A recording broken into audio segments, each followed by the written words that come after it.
I wish I knew how to clip an excerpt from a video on YouTube, but I don't.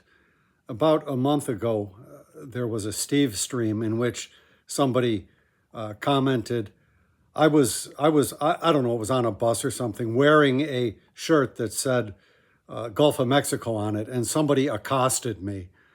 And I'm going to order, now I'm going to order a shirt that says Denali. And Steve responded to him. He said, I wouldn't do that if I were you. You don't realize how incredibly dangerous these people can be. And I have to absolutely second that.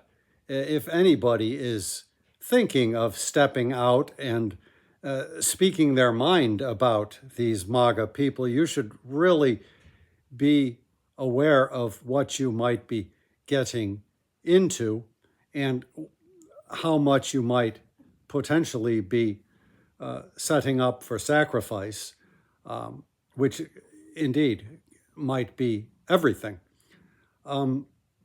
Long time ago, back when I was involved in theater, I recall reading, I read all of the books by Robert Brustein, and in one of them, he said specifically something which I have always retained, words to the effect, he says, people oftentimes divide humanity. They make a facile division of humanity into two types, left brain, right brain, or people who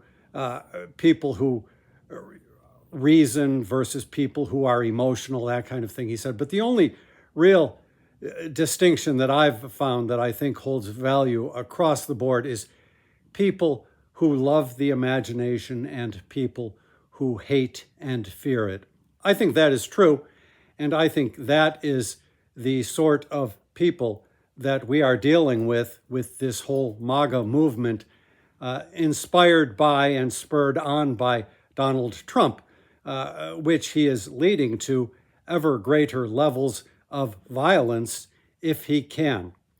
One of the reasons that they detest so much persons of other colors, skin colors, persons of other national origin, etc., is because they lack the imagination.